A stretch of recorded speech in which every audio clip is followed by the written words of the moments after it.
ഞാൻ അമ്മയോട് കുറച്ചു കാര്യങ്ങൾ തുറന്ന് സംസാരിച്ചു. അമ്മ ഇപ്പൊ സംസാരിച്ചത് അത്ര നല്ല കാര്യമായിട്ടാ എനിക്ക് തോന്നിയത്. എല്ലാം ശരിയാവും ചേച്ചി. നേരാ. തിരുമേനിയും കൂടി വന്നു കഴിയുമ്പോ എല്ലാം നേരെയാവും.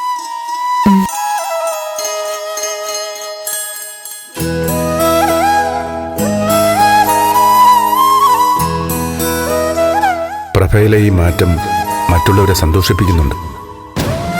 പക്ഷേ എനിക്കെന്തോ പേടി തോന്നുന്നു.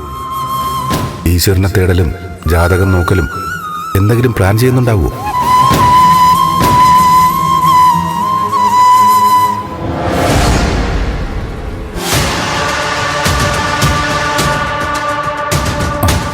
ധൈര്യമായി പൊക്കോളൂ.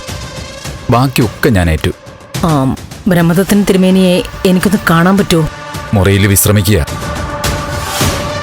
ഇപ്പോ മേഡം കാണാതിരിക്കുന്നതാ നല്ലത്. അതെന്താ? എനിക്ക് ഇതിൽ ചില മാറ്റങ്ങൾ വരുത്തണം. പിന്നെ സംസാരിക്കുന്നത് വീട്ടിൽ വെച്ചാവുമ്പോ എല്ലാവർക്കും വിശ്വാസമാവുമല്ലോ. അത് നേരാ. അങ്ങനെ മതി. പൂജയ്ക്കുള്ള സാധനങ്ങളൊക്കെ വാങ്ങിയല്ലോ അല്ലേ? എല്ലാം തയ്യാറാ. കൃത്യസമയത്ത് തന്നെ ബ്രഹ്മദത്തൻ തിരുമേനി വീട്ടിലെത്തും.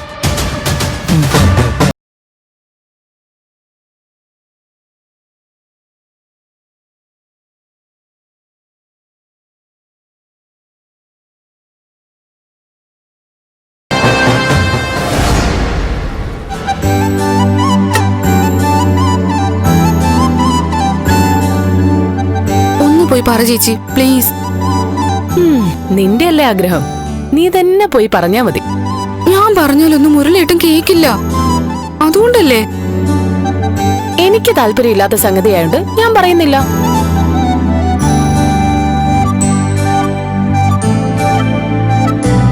എന്താ ഗൗരി, എന്താ നാത്തൂനും കൂടെ ഒരു ഗൂഢാലോചന? അല്ല, ഉമ്മ പറയാ നമുക്കും കൂടെ പൂജയ്ക്ക് പോയാലോന്ന്. ചന്ദ്രത്തേക്ക്? അതെ ഏട്ടാ, ബ്രഹ്മദത്തൻ തിരുമേനിന്നൊക്കെ കേട്ടിട്ടുണ്ട്. ആളെങ്ങനെയാന്നൊന്ന് കാണാലോ. നമുക്ക് പോവാട്ടാ.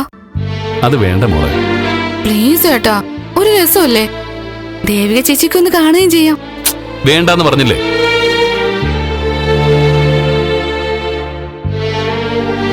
ഒന്ന് പറ ചേച്ചി, നമുക്കൂടെ പോവാന്ന്.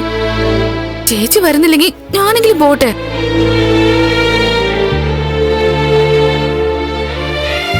എന്നാ പിന്നെ ഉമ്മയൊന്ന് കൊണ്ടുപോയിക്കൂടെ മുരളിയേട്ടാ? അത് വേണ്ട ഗൗരി, അത് ശരിയാവില്ല. ഒന്നാമത് അവിടെ നടക്കുന്ന ഒരു പൂജയൊന്നുമല്ല. ബ്രഹ്മദത്തൻ തിരുമേനി എല്ലാവരുടെയും ജാതകമൊക്കെ ഒന്ന് പരിശോധിക്കും. പിന്നെ പൊതുവായിട്ട് ചില കാര്യങ്ങളും പറയും, അത്രേ ഉള്ളൂ. സിദ്ധു അങ്കിളിന്റെ അപകടം, ആന്റി ആശുപത്രിയിലായത്, അങ്ങനെ കുറെ പ്രശ്നങ്ങളുണ്ടല്ലോ. അതിന്റെയൊക്കെ കാര്യങ്ങൾ നോക്കാനാ തിരുമേനി ആന്റി വിളിപ്പിച്ചിരിക്കുന്നത്.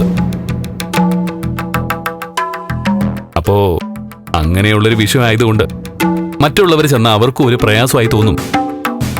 അതുകൊണ്ട് നമുക്ക് പോണ്ട, നന്ദനെ വെറുതെ ബുദ്ധിമുട്ടിക്കണ്ട. കേട്ടില്ല മോളെ, നമുക്ക് ഇനിയൊരു ദിവസം ചന്ദ്രത്തേക്ക് പോവാം. ശരി, അങ്ങനെയെങ്കിൽ അങ്ങനെ. പാവം, അവക്ക് വിഷമായി. സാരമില്ല, എല്ലാത്തിനും യെസ് പറഞ്ഞാലേ അതും ശരിയാവില്ലല്ലോ.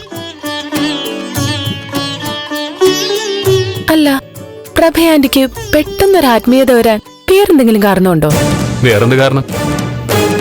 വീട്ടിലെ പ്രശ്നങ്ങൾ അറിയാം, അത് തന്നെ കാരണം.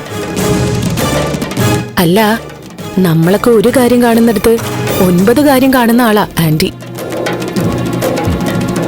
അതുകൊണ്ടൊരു സംശയം. സംശയമൊക്കെ മാറും ബ്രഹ്മദത്തൻ തിരുമേനി ചന്ദ്രോത്തേക്ക് ചെന്നു കഴിഞ്ഞതിന് ശേഷം.